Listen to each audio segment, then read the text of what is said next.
Buenos días. Vamos a iniciar la clase de transacción tributaria. Tengo registrados en asistencia a Norca Cardier, Rosmary Godoy, Germán Figueroa, Antonella Santana, Mayerlis Muria y María Zambrano. Es decir, 6 personas. Estimo que los demás irán progresivamente haciéndose presentes. En cuanto a la metodología, por favor, para preguntas o comentarios sobre el tema, les voy a agradecer enormemente que utilicen el chat personal, aunque veo también que es posible utilizar el chat de la fanpage para hacer preguntas o comentarios. Y les había pedido que anunciaran por el correo electrónico su asistencia, pero ya la tengo registrada por esta vía. De manera que cualquiera de ustedes que por el chat me indique que efectivamente están copiando la clase, les agradezco mucho para que comencemos. A través de las vías que les mencioné, sea el chat personal o el chat de la fanpage, por favor indíquenme con un simple sí si estamos registrando la clase.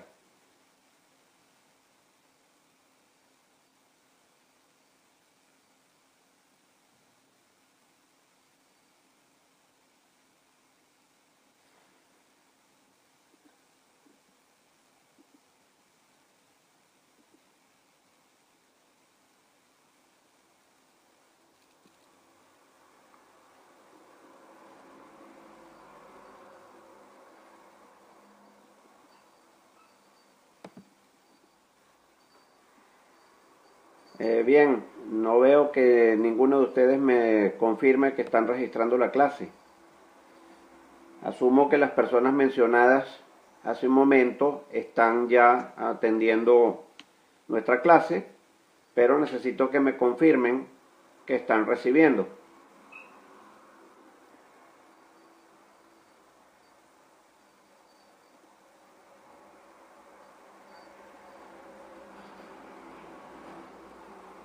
Insisto, por favor, cualquiera de ustedes puede indicar con un simple sí a través del Facebook personal o de la fanpage que están registrando la clase.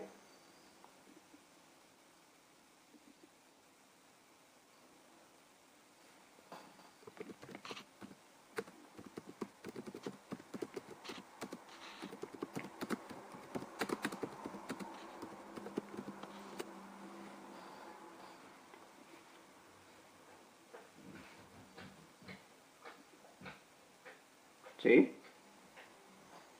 Nadie indica nada.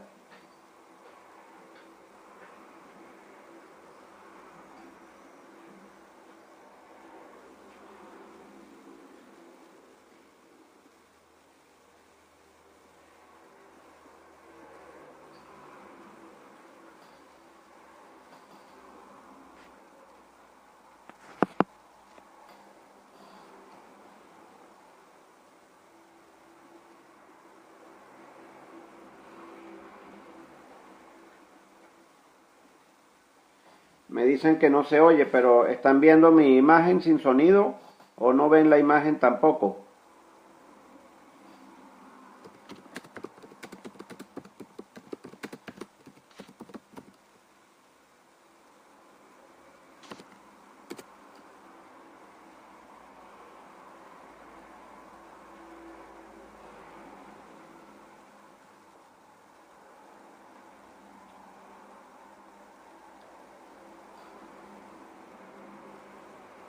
Veo que Joel está expectando. ¿Sí me oye correctamente?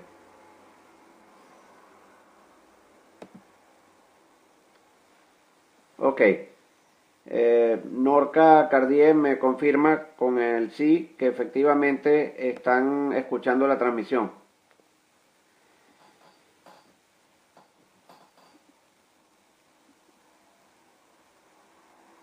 Entiendo que hay 3 personas efectivamente conectadas según me reporta el celular. No obstante que me han confirmado la asistencia 6 personas. Ya tengo 4 personas en confirmación.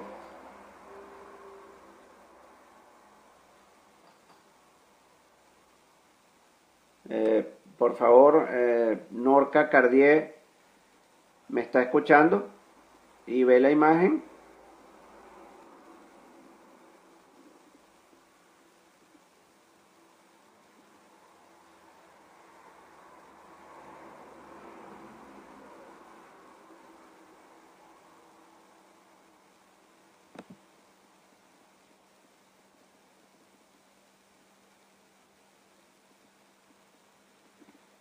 No hay respuesta inmediata.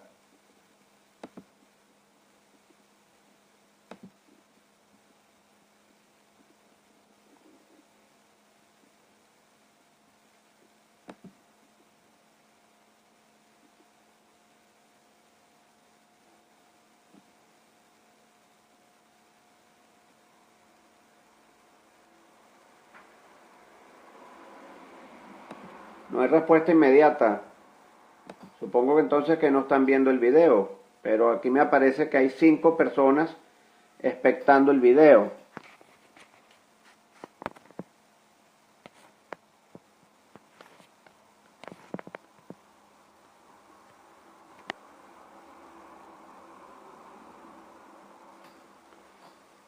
Ok. Tengo a Carnevali, Antonella Santana, Norca Cardier. Ok. Ok. Perfecto. Entonces vamos a comenzar la clase. Perfecto. Rosmary Godoy también. Ok. Muy bien. Entonces vamos a comenzar la clase. Ya saben, por favor, cualquier inquietud la formulan por el chat del fanpage o pregunta. Hoy quedamos aquí, vamos a hablar entonces sobre la transacción tributaria. Y para ello, como lo hacemos de costumbre, debemos situar la institución de la transacción dentro de lo que ella significa, dentro del mundo del derecho. Ante todo, pues recordamos que el tratamiento de la transacción está previsto inicialmente en el Código Civil como un contrato que particularmente tiene como cometido el de precaver un litigio o el de ponerle fin a otro.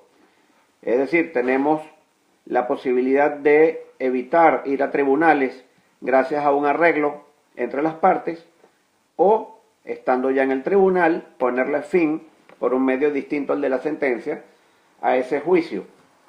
Y este contrato persigue esa finalidad, sea de precaver o de evitar o de ponerle fin a un litigio, y ello mediante recíprocas concesiones. Es decir, cada una de las partes aspira, tiene una pretensión particular frente a la otra, pero poniendo por norte fundamental el de ponerle término a la posibilidad de un litigio o a uno en curso, deciden cada una sacrificar algo de su pretensión a favor de la otra, haciendo entonces una transacción, una negociación.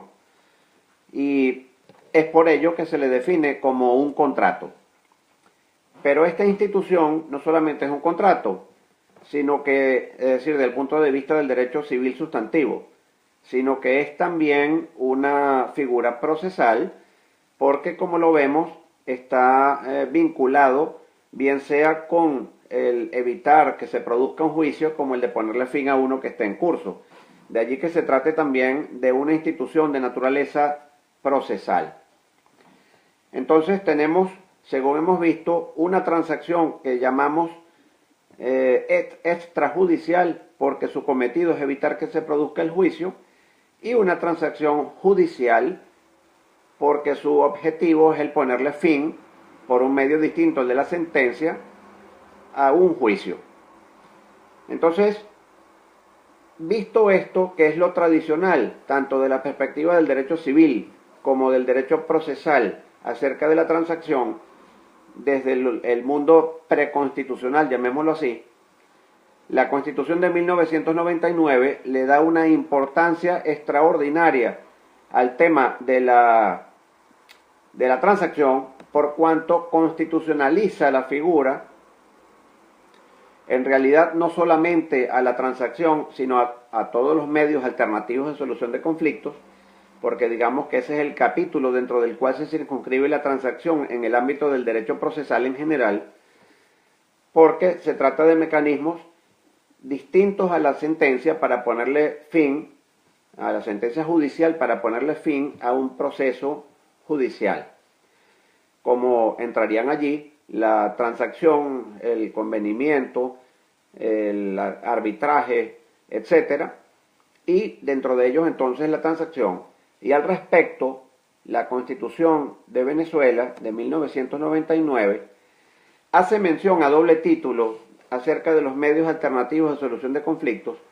Primero, cuando en el artículo 253 incluye a los medios alternativos de justicia dentro del sistema de justicia, tal cual como está allí previsto. Y más importante aún es que el artículo 258 de la Constitución, en el segundo párrafo, indica que la ley promoverá el arbitraje, la conciliación, la mediación y cualesquiera otros medios alternativos para la solución de conflictos. Dentro de esos cualquiera otros se encuentra obviamente la transacción. Entonces hay un mandato del constituyente al legislador que lo obliga a promover estas instituciones y particularmente la que estamos viendo ahora, que es la transacción.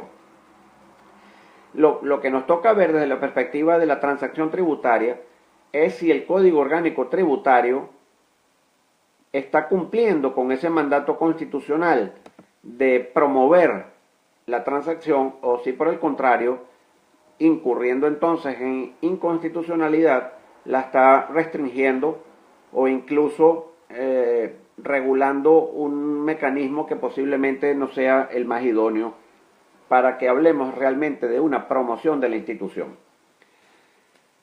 Vamos a irnos al capítulo 5 del Código Orgánico Tributario, en el cual se habla de la transacción judicial, y vamos a comenzar indicando que ya vemos allí una primera restricción que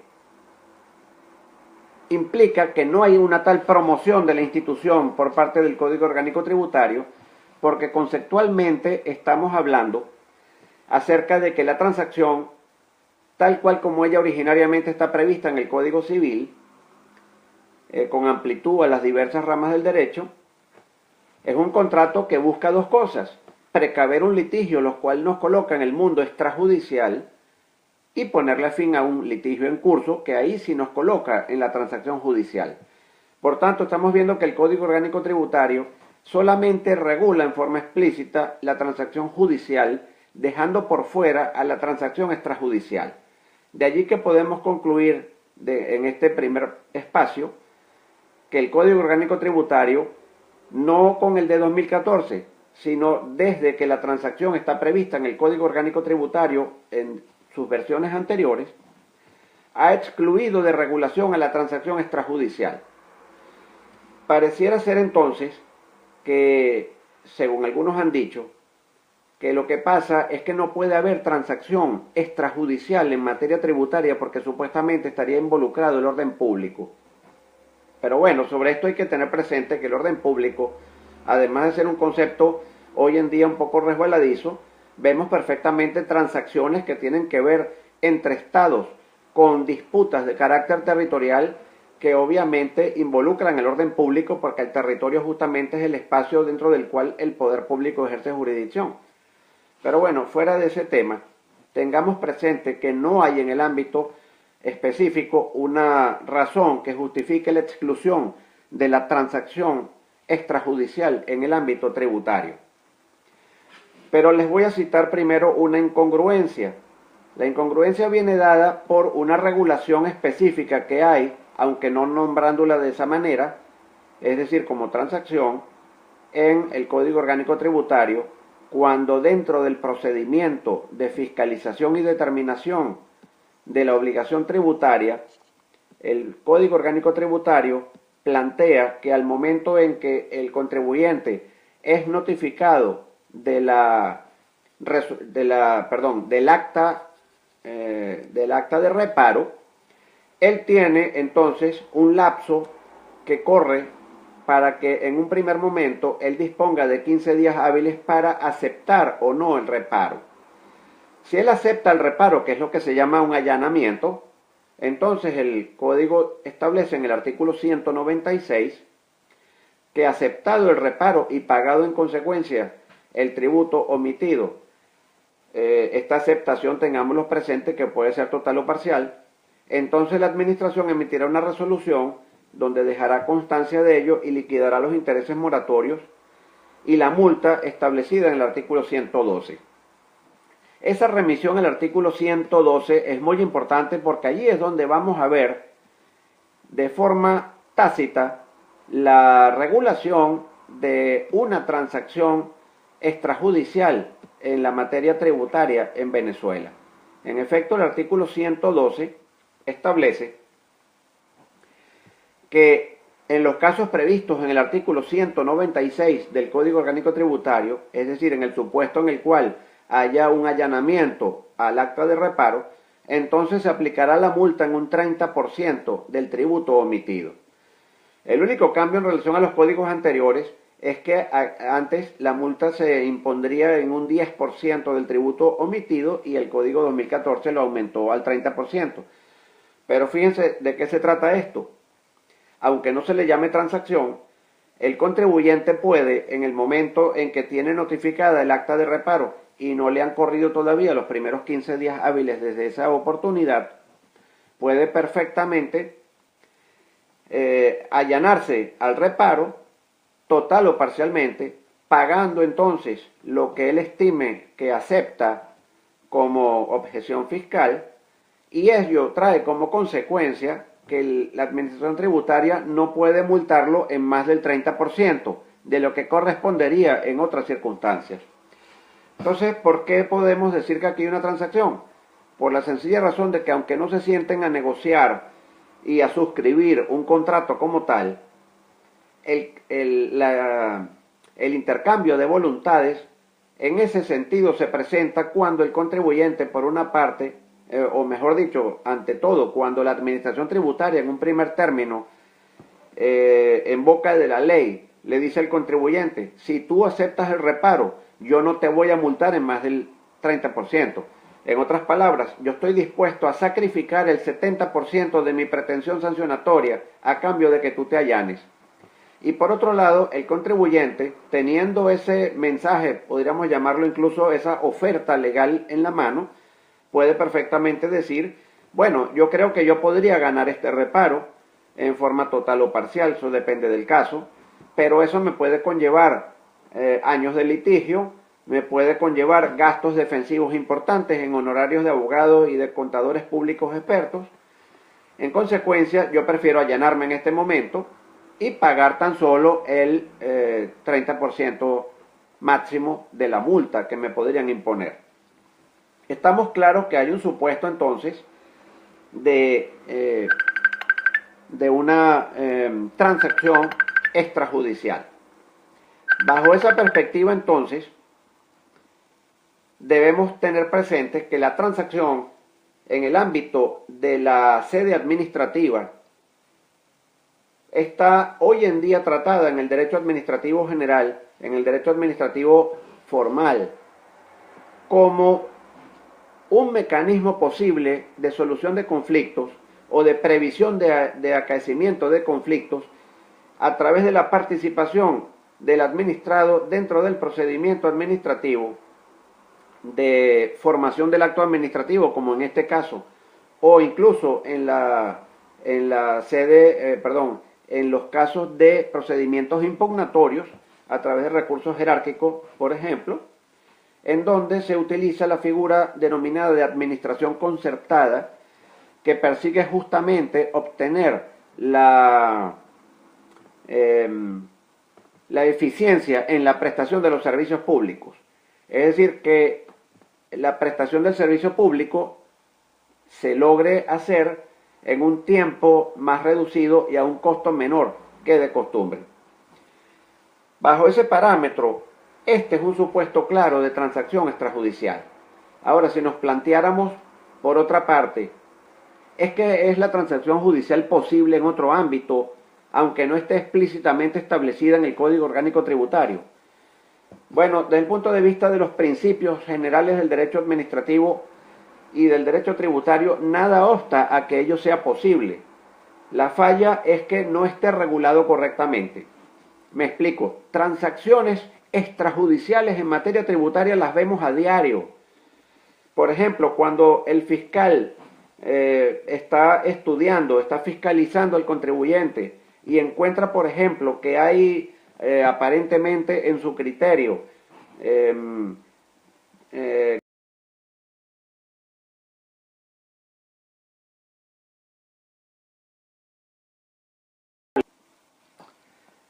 así, retomando porque hubo una breve interrupción allí.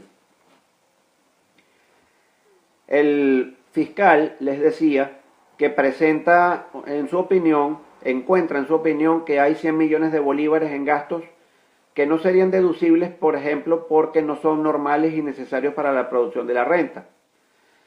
Y él pudiera perfectamente decirle al contribuyente, porque él está obligado por la Constitución, siguiendo el principio de eficiencia administrativa, a obtener la recaudación tributaria a un menor tiempo posible y a un menor costo posible para la administración, decirle, mira, yo tengo aquí documentación para objetar 100 millones de bolívares por ese concepto, pero yo te propongo que yo levanto el acta de reparo por una cantidad menor a cambio de que tú te allanes a ese reparo y pagues de inmediato. Allí, por supuesto, habría una transacción judicial que no sería inconstitucional porque sería en acatamiento al artículo 141 que obliga a la administración pública a regirse por el principio de eficiencia administrativa. Ahora bien, hay que tener presente que eso pudiera obviamente dar paso a corrupción, es decir, porque eso no queda documentado en ninguna parte. Tendría que estar documentado para evitar entonces que el tema se transforme en algo ilícito, que no es lo que estamos buscando. Pero lo que yo pretendo transmitirles es que el problema no está en que haya una imposibilidad desde el punto de vista conceptual para que se lleve a cabo una transacción extrajudicial. El problema es que no ha sido regulado adecuadamente, como debería ocurrir, de forma tal que ese planteamiento que haga el fiscal no sea en forma verbal, sino que sea perfectamente asentable en el acta de reparo que conste en el expediente administrativo, lo mismo que el contribuyente en cuanto a su opinión al respecto y ejecución inmediata del acuerdo al cual él llega, insisto, desde el punto de vista lícito, porque obviamente que en cuanto se refiere a la ¿cómo se llama? A la recaudación, que es el fin público perseguido aquí, es mucho mejor una recaudación por un monto del 80 o del 70% que se produzca en este momento a una recaudación eventual del 100% sujeta a impugnación y que se logre obtener al cabo de unos 10 o 15 años. Bueno, estas son consideraciones relativas a lo que sería la transacción tributaria extrajudicial, que insisto, es perfectamente concebible desde la perspectiva de los principios generales del derecho administrativo y tributario, pero que el Código Orgánico Tributario ha adolecido tradicionalmente de esa omisión en la regulación al respecto, excepción hecha de lo que hemos catalogado como una suerte de transacción extrajudicial especial, que sería la resultante del allanamiento al reparo en el procedimiento de fiscalización y determinación, seguido de la imposibilidad para la administración tributaria de aplicar la multa por un monto superior al 30% del tributo omitido. Visto esto, entonces, vamos a analizar la regulación que sí tiene el Código Orgánico Tributario acerca de la transacción judicial. Nos vamos a ir entonces, vamos a buscarlo acá, al artículo segundo, al artículo aquí 312 y siguientes del Código Orgánico Tributario actual, es decir, del año 2014, cuya regulación prácticamente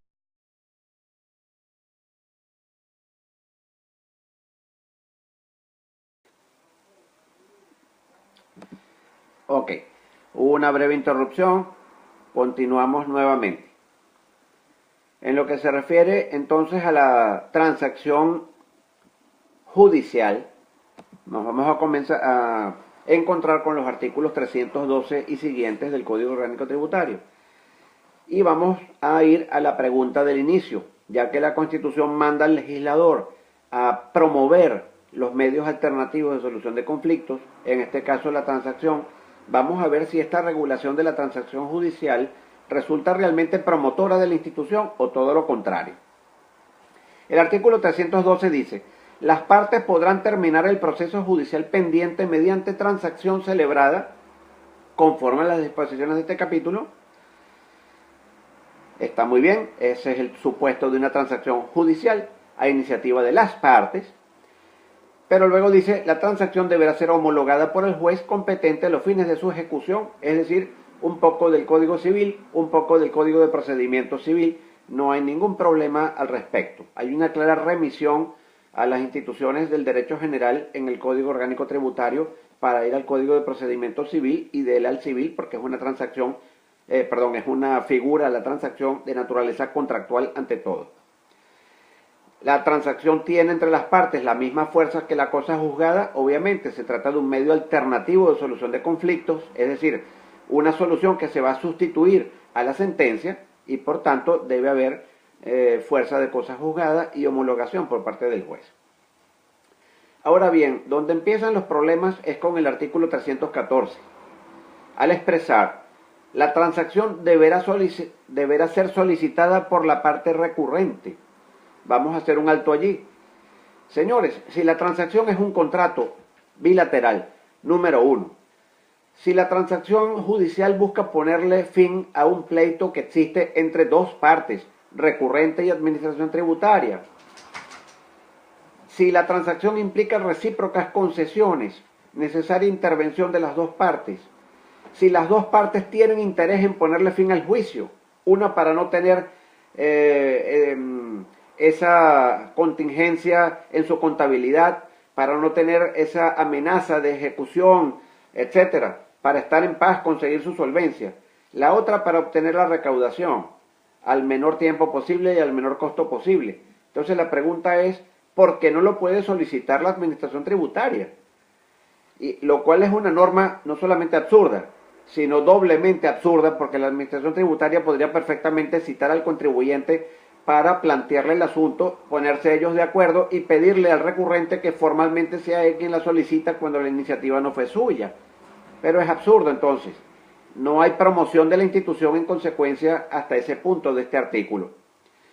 Continuamos con él. Dice: antes del acto de informes. Pero ¿por qué antes del acto de informes? ¿Por qué no puede plantearse la transacción después de los informes? Primero, que sabemos perfectamente que en la fase de sentencia termina siendo la más larga del proceso tributario en Venezuela, porque un juicio tributario suele ponerse en estado de sentencia, vamos a hablar en promedio de unos 9 meses a 12 meses aproximadamente, y mientras que la espera para la sentencia puede perfectamente tomarse 2, 3, 4 años y más. Entonces, ¿por qué vamos a estar amarrados a la sentencia como única forma de resolver el problema después de los informes, cuando la Constitución manda al legislador a que se promuevan los medios alternativos y además a reconocerlos como parte del sistema de justicia? De manera que esa es otra gran limitación. Luego, por otro lado, dice el mismo dispositivo: mediante escrito que se consignará en el tribunal de la causa, exponiendo los fundamentos de su solicitud. A ver, esto también resulta incómodo en su ejecutoria, porque lo lógico en una transacción, siendo un contrato, es que ambas partes se reúnan fuera del tribunal y discutan los términos de aquello que a ambas les resultaría aceptable para dar su visto bueno y proceder a la transacción, es decir, para perfeccionar un contrato que llevarle al tribunal para que lo homologue. Y luego exponiendo los fundamentos de la solicitud. Pero ¿qué otro fundamento puede tener un planteamiento de transacción que no sea el de ponerle fin al juicio, buscando una postura que sea aceptable para ambas partes. Es decir, esta norma de primer párrafo del artículo 314 claramente es inconstitucional porque lejos de promover la institución, la obstaculiza de diversas maneras. Luego continúa este mismo artículo en otro párrafo. Al recibir el escrito, el tribunal le dará curso mediante auto, en el cual ordene dar aviso a la administración tributaria. Pero señores, ¿qué es esto de dar aviso a la administración tributaria? Ninguna parte en juicio, por ejemplo, materia civil, mercantil u otra, va a plantearle al tribunal su interés en transar si antes no se ha reunido con la contraparte y luego ambas, llegado a un acuerdo, llevarlo al tribunal para que lo homologue. Ese es el sentido lógico de las cosas. Ahora hay como más burocratización, más complejización del procedimiento, sin ningún sentido. Entonces vamos a decirle al tribunal, señor, yo quiero transar, plantéele a la administración tributaria mi interés a través de una notificación vía alguacilazgo, que sabemos el tiempo que en Venezuela eso puede tomar. Y se suspenderá la causa por un lapso de 90 días continuos. Pero ¿por qué va a suspender la causa si las partes no quieren suspenderla porque ya tienen un acuerdo, por ejemplo? O si el acuerdo necesita que se suspenda por menor tiempo o por mayor tiempo. Las partes deben ser libres de pedirle al tribunal la suspensión de la causa, como son las normas que rigen supletoriamente del Código de Procedimiento Civil. Y dice que esa suspensión es con la finalidad de que las partes discutan los términos de la transacción. Pues es que las partes pueden discutir los términos de la transacción sin que el juicio se suspenda. Eso debería quedar a criterio de las partes, porque en nada se favorece nadie, ni el Poder Judicial, ni la Administración Tributaria, ni la parte recurrente, porque se suspenda el juicio si ese no es su deseo. Luego dice que las partes de mutuo acuerdo podrán solicitar una prórroga y que ésta no podrá exceder de 30 días continuos. Es decir, que si llega el día 30 y no, de la prórroga, o el día 90 sin prórroga, y no llegamos a un arreglo, nada que hacer. Señor, pero la Constitución manda a promover el medio alternativo, es decir, hacer lo posible porque se produzca, se facilite la producción de la transacción. Si no, volvemos entonces a la sentencia. ¿Por qué no puedo yo, después del día 90 o del día 30, según los casos, y cuando digo yo me refiero tanto a la administración tributaria como al recurrente, insistir en el tema de la transacción? En la práctica esto se ha resuelto simplemente haciendo una nueva solicitud en los mismos, con el mismo sistema de 90 días entonces de suspensión más 30 en caso de prórroga, dado el caso de que no se dio el acuerdo durante el tiempo inicial, pero hay una nueva intentona, digámoslo así, de transar y entonces se vuelve a reproducir el procedimiento. Esto es completamente absurdo, como se podrán imaginar, pero es a lo que se presta la normativa, que la práctica busque soluciones para hacer de alguna forma practicable esta institución. Ok. Luego, el dispositivo siguiente, 315, dice: la administración tributaria, dentro de los 30 días continuos siguientes a aquel en que haya recibido la notificación del tribunal, procederá a formar expediente del caso. La primera pregunta es que la administración tributaria no tiene ya un expediente administrativo del caso. Segundo, el cual enviará dentro del mismo plazo a la Procuraduría General de la República. Fíjense ustedes cómo se va complicando más todavía el procedimiento. Vamos a involucrar a la Procuraduría ahora y la Administración le va a enviar su opinión a la Procuraduría sobre los términos en que considere procedente la transacción. Entonces cabe preguntarse si quien va a plantear los términos que serían en los cuales o con los cuales sería procedente la transacción es la administración tributaria, entonces el recurrente, ¿qué es lo que hizo?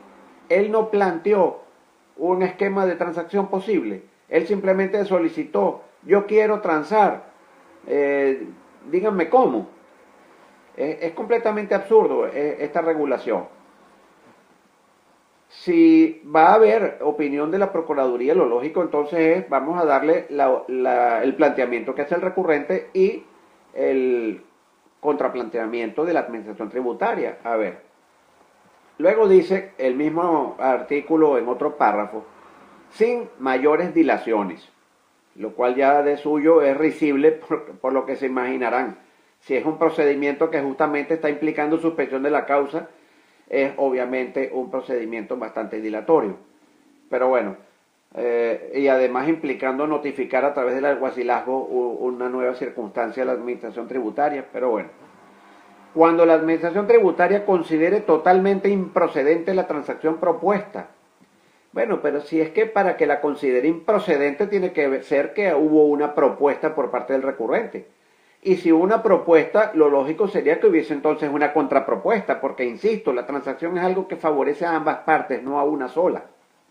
Las dos se hacen recíprocas concesiones para las dos ganar de alguna manera esta negociación, suspendiendo, no, eliminando al litigio. Entonces, si la administración tributaria considera totalmente improcedente la transacción propuesta, lo notificará al tribunal dentro del referido plazo y le solicitará la continuación del juicio en el estado en que se encuentre. Es decir, ¿se dan cuenta cómo puede hablarse de transacción, que insisto, es un contrato, si no hay posibilidad de que las partes se sienten a discutir los términos? Simplemente ¿es acaso esto un contrato de adhesión? Es decir, esto se trata de lo tomas o lo dejas. No hay posibilidad de que la administración tributaria contraproponga. Se sienten y utilizando el argot común regateen para llegar a un número que les favorezca a ambas.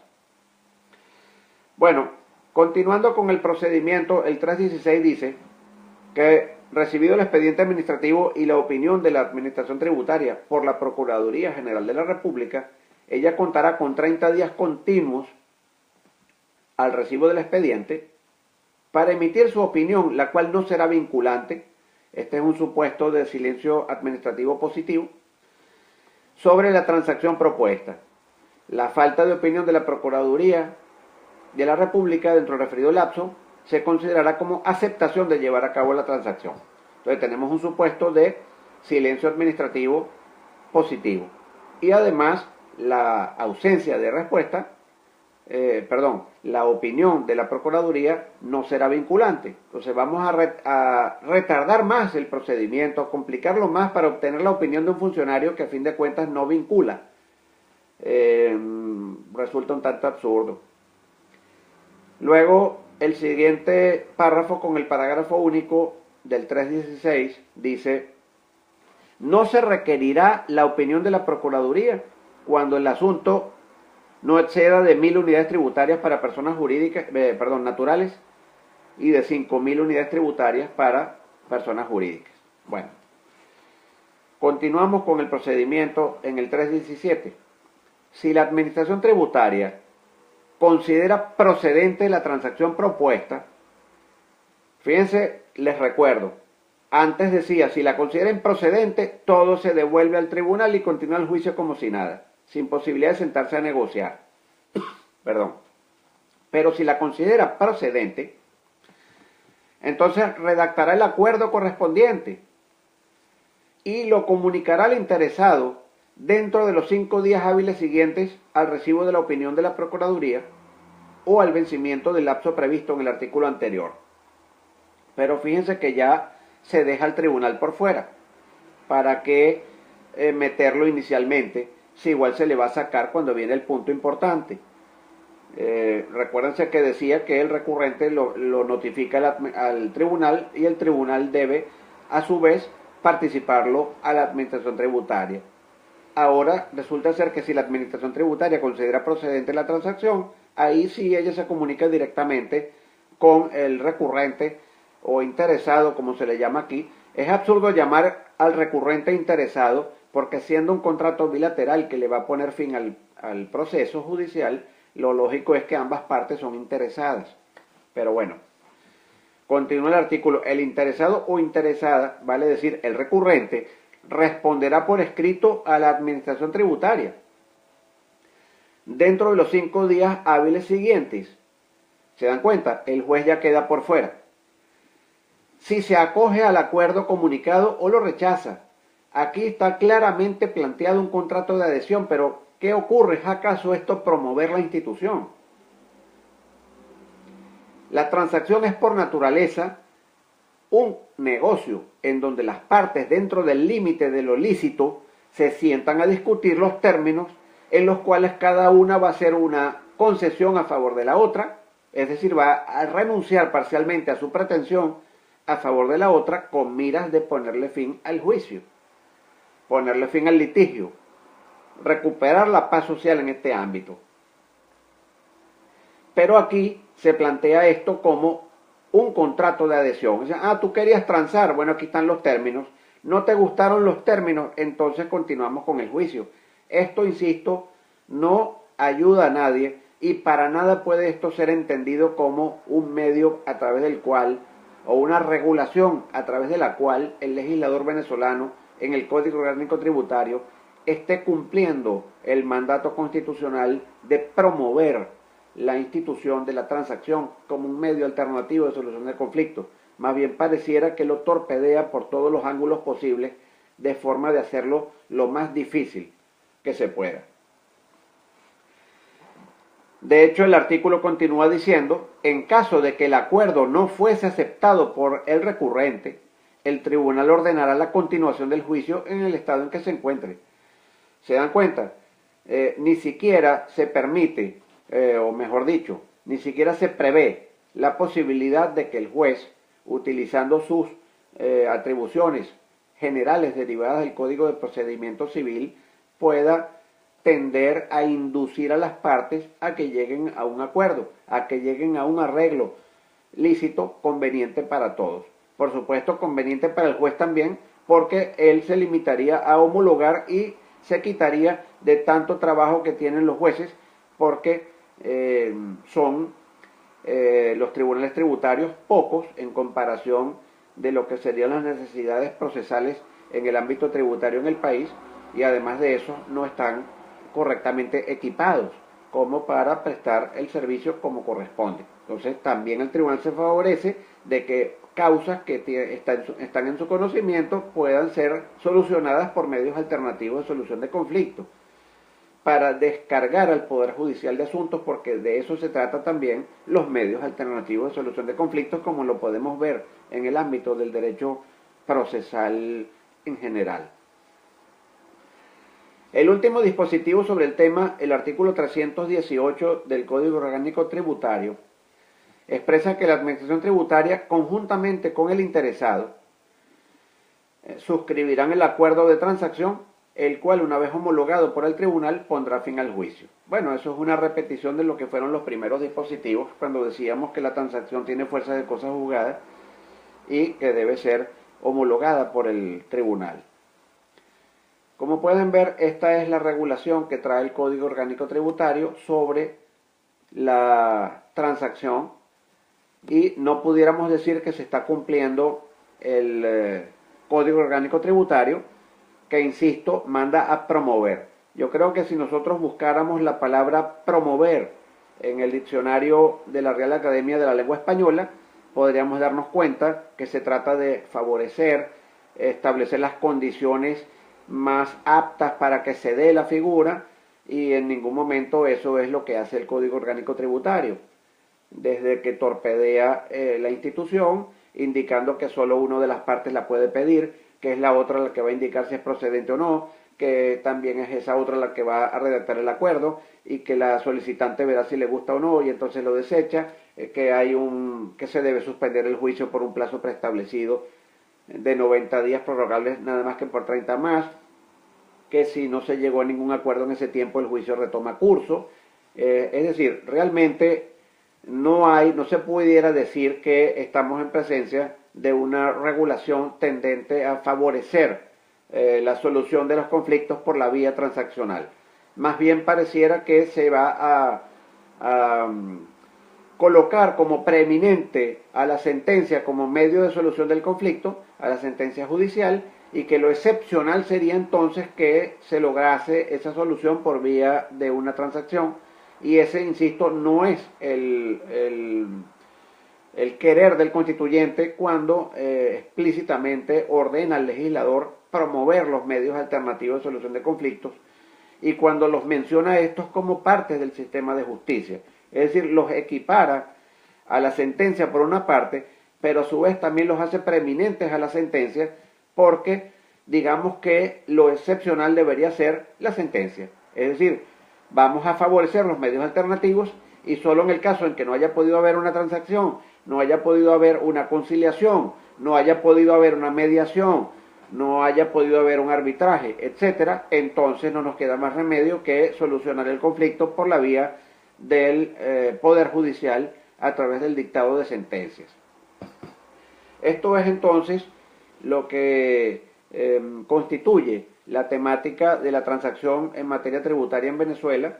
Insisto que regulación constitucional general,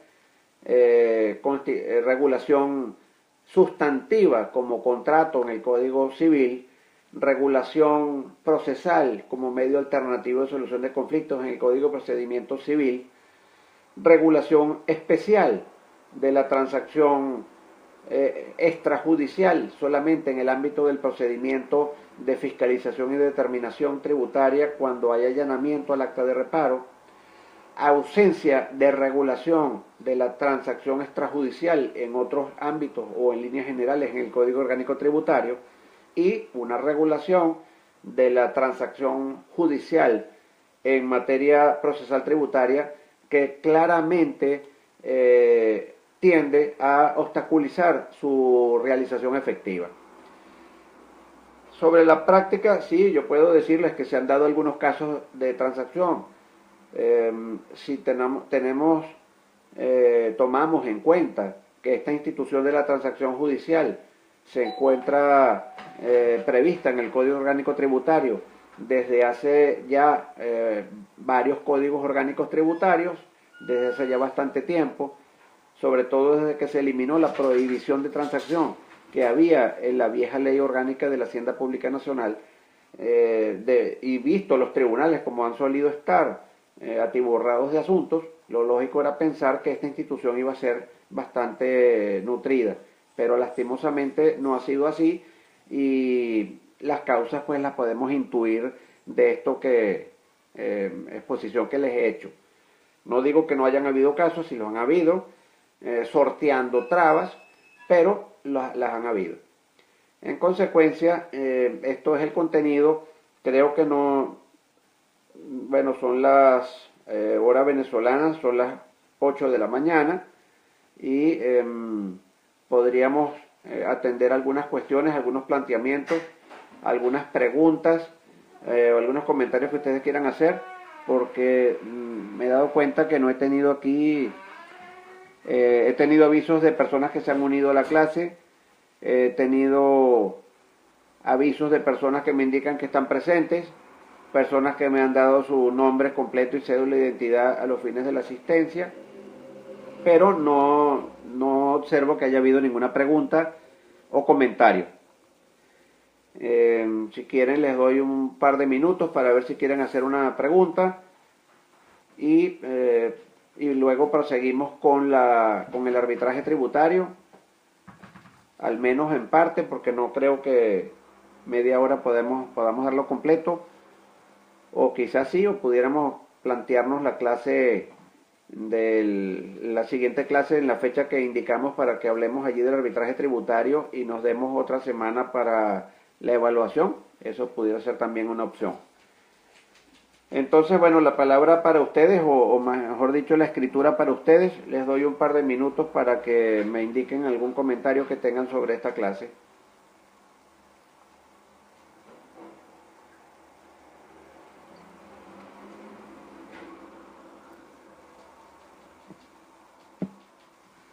Bueno, aquí me están haciendo un comentario. Dice, en materia de arbitraje con el Estado, la persona que celebra arbitraje en nombre del Estado tiene que estar facultada para tal efecto. Bueno, obviamente, pero no solamente en materia de arbitraje con el Estado. Obviamente que el derecho de personas nos indica que en materia contractual, en materia de resolución de conflictos, en materia de planteamiento de una transacción, es obvio que tienen que estar presentes las partes debidamente representadas por quien la ley a quien la ley otorgue esa facultad. En este caso, la ley pudiera perfectamente darle esa atribución al responsable judicial, representante judicial del ente público en el proceso judicial en curso. Obviamente que como la ley no lo hace, aquí lo que se plantea es una remisión a la opinión de la Procuraduría, pero obviamente la hace sujeta a carácter no obligatorio y además a silencio positivo en caso de que no responda. Bajo ese supuesto pudiéramos decir que está satisfecho el requisito de que intervenga representante del Estado, pero no más allá de eso. Y luego tengo otro comentario de Carnevali que dice el tema de la disponibilidad del derecho en litigio en cuanto a los límites sustantivos para la autocomposición. Bueno, miren, efectivamente, en alguna oportunidad se dijo que la transacción no era posible en materia tributaria porque el crédito tributario no era disponible. Pero esto es una discusión superada ya hace muchísimos años. Yo diría por lo menos un par de décadas en lo que a Venezuela respecta. El crédito tributario claramente es disponible. Ante todo, si no lo fuera, no pudiese el legislador prever la transacción tributaria.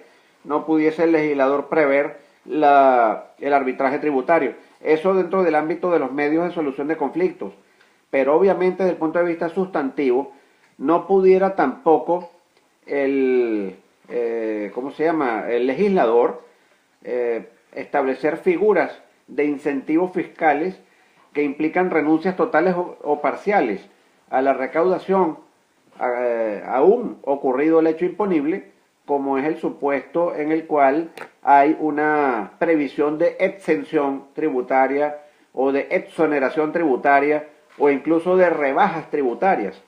En esos casos, obviamente, para acometer la consecución de finalidades de tipo extrafiscal, hay un sacrificio unilateral por parte de la administración tributaria de forma tal de recaudar menos o no recaudar a un acontecido el hecho imponible, y con ello obviamente comprenderán que si el crédito tributario fuese no disponible o indisponible, como algunos todavía lo señalan leyendo literatura de los años 60 más o menos, entonces no pudiese la ley establecer estas figuras.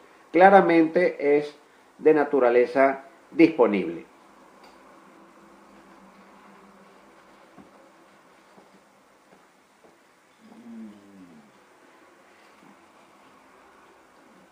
Bueno, muy bien, entonces estos son los comentarios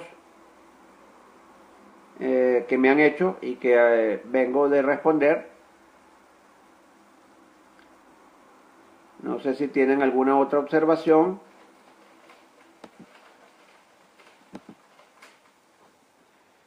Supongo que todavía están presentes todas las personas que me lo indicaron. Ok. Entonces, si quieren, me indican si les parece que la próxima clase abordemos el tema del arbitraje, aunque disponemos todavía de 25 minutos.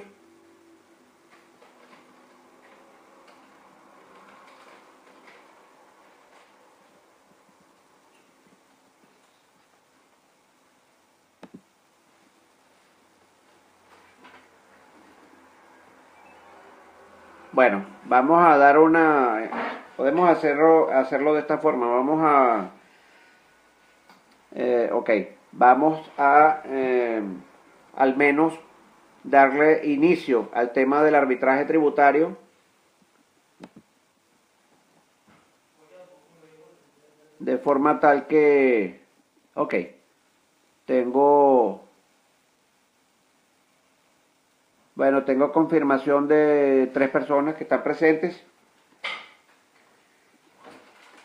Me refiero a Germán Figueroa, Carnevali y Mayerlis Muria y Norca Gardier. Ok.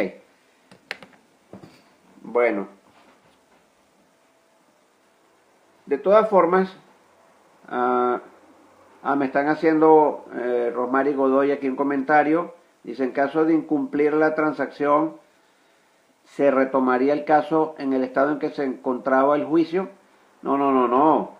En caso en que, en caso en que se incumpla la transacción, lo que estaríamos en presencia es de una inejecución de un contrato. Obviamente que la transacción, teniendo fuerza de cosa juzgada, implicaría proceder a la ejecución de lo acordado en la transacción en los mismos términos en que el código prevé que se proceda a la ejecución de la sentencia, puesto que la transacción hace las veces de la sentencia. Ok, Félix España me dice que está presente.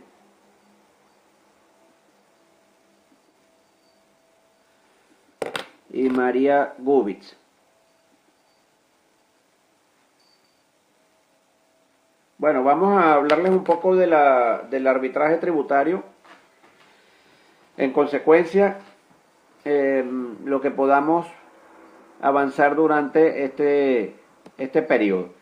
Sobre el arbitraje tributario, hacemos ante todo la primera introducción a la cual nos referimos cuando iniciamos el tema de la transacción, es decir, naturaleza jurídica. El arbitraje, al igual que la transacción, es un medio alternativo de solución de conflictos. Se sustituye pues al Poder Judicial y a la sentencia para resolver el problema. El arbitraje es también un contrato y es también una institución de naturaleza procesal. Código Orgánico Tributario de 2001 fue el primero en regular el arbitraje tributario en Venezuela. Antes de ello no existía esa regulación. Algunos pensamos que era posible como institución desarrollarla en Venezuela. Por ejemplo, Luis Fraga Pitaluga consideraba que conceptualmente era posible, pero que hacía falta una ley que la desarrollara, y yo particularmente opinaba que no hacía falta otra ley, sino que no solamente era conceptualmente posible llevarla a cabo el arbitraje, sino que además podían, salvo nueva regulación y salvo especialidades que justificaran la adaptación de alguna de sus normas, las del arbitramiento previstas en el Código de Procedimiento Civil. No era aplicable en mi criterio, tampoco en el de Fraga, la ley de arbitraje comercial, porque precisamente esa ley tiende a regular la solución de conflictos intraparticulares, fundamentalmente de naturaleza privada, civil, mercantil, etc. Y ella claramente excluye los ámbitos en los cuales el Estado actúa como poder, es decir, en forma unilateral, como es propiamente en el ámbito tributario de su ámbito de aplicación. Entonces, bajo ese concepto, bueno, noticias previas, pero claramente a partir del Código Orgánico Tributario de 2001, contamos con esta regulación especial en el Código Orgánico Tributario. Venezuela, por supuesto, se puso a la saga en el mundo con esta normativa. Sin embargo, lastimosamente, como lo vamos a ver, ha resultado totalmente inaplicable porque se le planteó en tales términos que su aplicación se hace imposible. Lo vamos a ver. Es decir, se viola la Constitución por cuanto el legislador no promueve este medio alternativo de solución de conflictos, sino que lo prevé tan solamente, pero lo desarrolla en términos que son completamente contraproducentes para su posible ejecución. Veamos cómo continúa el Código Orgánico Tributario con esta normativa. En el artículo 319 expresa que la administración tributaria y los contribuyentes, de mutuo acuerdo, recordemos la naturaleza contractual, podrán someter a arbitraje independiente las disputas actuales surgidas en materias susceptibles de transacción. Bien, hay que tomar en cuenta, al decir esto, que arbitraje independiente está excluyendo el arbitraje institucional. Es decir, no puede llevarse un problema tributario a los centros de arbitraje que existen en el país o que pudieran crearse mientras esta norma esté vigente, sino que debe tratarse de particulares de respectiva solvencia y preparación en la materia, obviamente. Aceptables para ambas partes, también obviamente. Disputas actuales. Fíjense ustedes que estamos hablando de un arbitraje que pudiéramos llamar, entre comillas, judicial, y vamos a ver por qué. Dice, el arbitraje podrá proponerse y deberá acordarse una vez interpuesto y admitido el recurso contencioso tributario. Aquí tenemos la primera observación que hacer, porque esto claramente implica una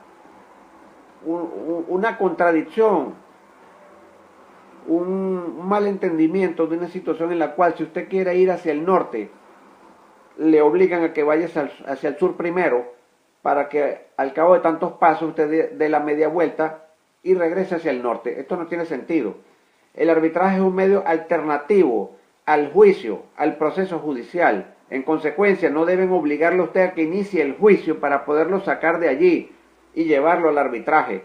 Usted no va a ir a decirle al juez, aquí vengo con mi recurso, pero como yo no quiero que usted conozca de él, sino unos árbitros, me lo llevo de aquí de nuevo. Y el juez le dirá, ¿y para qué me lo trajo entonces? El punto es que la regulación es completamente absurda. El arbitraje debería poder proponerse por las partes en litigio, es decir, por la administración tributaria y por el contribuyente, desde el mismo momento en que el contribuyente es notificado de la objeción fiscal y es necesario que, frente a la inconformidad del contribuyente, se plantee un litigio que no se desea llevar a los tribunales por ninguna de las dos partes, sino que se prefiere sometérselo a un arbitraje independiente. Sin embargo, la regulación, completamente absurda, como les digo, plantea que el arbitraje se proponga después de que se haya interpuesto, y no solo eso, sino admitido el recurso. Los que ejercemos esta materia sabemos que la admisión del recurso es un paso muy importante y que puede conllevar bastante tiempo en su obtención, puesto que es posible que la administración tributaria haga oposición a la admisión del recurso, y es posible también que frente a esa oposición haya una admisión que sea apelada por la administración tributaria, o podría también haber el caso en el cual el juez inadmita el recurso y el recurrente apele, y esto vaya al Tribunal Supremo de Justicia, cuyas sentencias no se caracterizan por ser breves, es decir, por ser rápidas me refiero, y en consecuencia podemos estar hablando de periodos de tiempo de más de 1 año a 2 años para obtener el auto de admisión del recurso en sí, y que sea a partir de ese momento cuando lo que sigue es la fase probatoria, la fase más importante una vez admitido el recurso, para entonces decirle al tribunal, nosotros no queremos que usted conozca de esto, nos llevamos el asunto a unos árbitros. Esto no tiene ningún sentido, no tiene ninguna explicación razonable ni en la exposición de motivos del Código Tributario de 2001 ni en ninguna otra parte. Es una decisión que conlleva que si usted ya pagó honorarios de abogado y está asumiendo un proceso judicial que lo lleva a admisión, y lo que resta es promover y evacuar las pruebas e informar y obtener sentencia, para que entonces a esa altura llevarse el asunto a unos árbitros. El asunto sería excluir al proceso judicial desde el principio. Eso es lo que lo hace medio alternativo de solución de conflictos. Pero continuemos con esto. Dice, las partes de mutuo acuerdo formalizarán el arbitraje en el mismo expediente de la causa. Es decir, yo voy a formalizar el arbitraje en el expediente que cursa ante el tribunal cuyo conocimiento yo no deseo para resolver el pleito en el cual yo me encuentro involucrado. Y dice, debe expresarse con claridad las cuestiones que se someterán al conocimiento de los árbitros. ¿Qué me está diciendo esta norma? Que yo puedo partir la causa en dos, es decir, puedo dejarle al juez parte de la causa y puedo llevarme hacia los árbitros otra parte de la causa. Algo así como que le dejo el reparo al juez y me llevo la multa a los árbitros o viceversa. O también le dejo el tema de los gastos al tribunal y me llevo el tema de los costos al árbitro. Esto es un absurdo completo. Primero porque no se puede dividir arbitrariamente la causa. La unidad de la causa es uno de los principios fundamentales. Y segundo, porque dividida la causa, si es que esto conceptualmente se pudiera, siguiendo esta normativa del Código Tributario, perfectamente podrían haber decisiones contradictorias. Imagínense ustedes que yo separo el reparo de la multa y el juez le dejo el reparo y las multas me las llevo al arbitraje y resulta ser que el tribunal considera que no hay lugar al reparo y declara con lugar el recurso ejercido y resulta que los árbitros consideran que eran procedentes las multas, lo cual presupone que tendría que haber factibilidad del reparo en sí. Eso por supuesto implica decisiones contradictorias entre la sentencia del juez y el laudo arbitral por parte de los árbitros. Esto es completamente un absurdo y tampoco tiene ninguna explicación posible ni en el orden lógico, ni en la exposición de motivos, ni en ninguna otra parte en la cual hayan intervenido los proyectistas del Código Orgánico Tributario de 2001. Por si esto fuera poco, y claramente se ve ya el camino que se traza en el sentido de no promover el medio alternativo, sino excluirlo de la forma que se pueda, continúa diciendo que en ningún caso, por vía de arbitraje, podrán reabrirse los lapsos para la interposición de los recursos administrativos y judiciales que hubieran caducado por inactividad del contribuyente o responsable.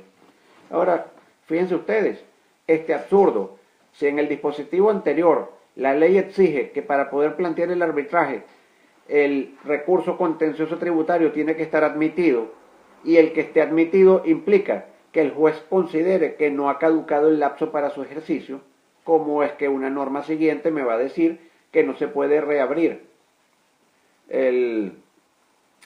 los lapsos a los fines de no se pueden reabrir los lapsos para la interposición de los recursos administrativos y judiciales a los fines de que ese sea el resultado del arbitraje ejercido?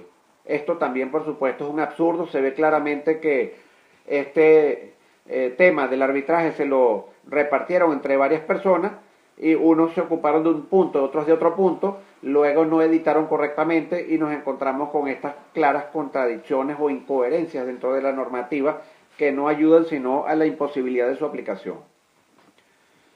A continuación seguida indica el 321 que el compromiso arbitral celebrado conforme a lo dispuesto será excluyente de la jurisdicción contencioso tributaria en lo que concierne a la materia o asunto sometido a arbitraje.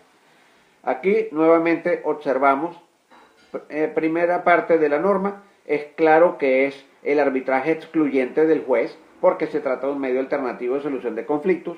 No me has dicho nada nuevo aquí, pero en lo segundo estás ratificando la idea de que tú puedes dividir la causa, lo cual, insisto, conceptualmente en el derecho procesal general lo pueden buscar desde las raíces del derecho procesal general, es indivisible, precisamente para evitar que hayan sentencias contradictorias.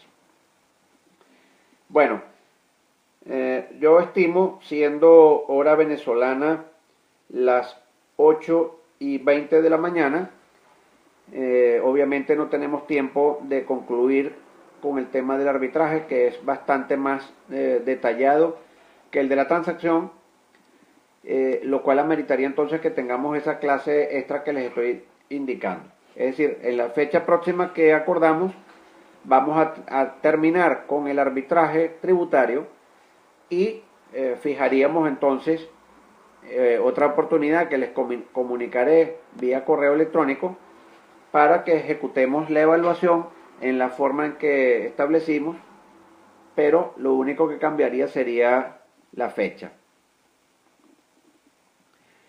Aquí me está preguntando Norca Cardier. Yo le recomiendo que vea el correo electrónico que yo envié donde especifico todos los detalles, porque me está preguntando que si la próxima clase será el lunes que viene. no puede ser el lunes que viene porque Venezuela es día feriado, 24 de julio. Por eso les propuse, les indiqué entonces en el correo, que lo tengo acá, que la próxima clase será yo les había indicado una alternativa entre martes o miércoles 25 o 26 de julio. Y luego en otro correo del día 12 les indiqué definitivamente el miércoles 26 de julio, hora venezolana 7 a.m., para que tengamos la siguiente clase, que en este caso sería la de arbitraje tributario, luego de la introducción que hicimos hoy. De este método ya están al tanto tanto el profesor Freddy Orlando, coordinador de la especialización, como la señora Laura Antón, coordinadora de la administración del posgrado. Entonces lo que nos quedaría es fijar, el examen no tendría cambio, sería el mismo lunes 4 de septiembre de 7 a 8 a.m., hora venezolana.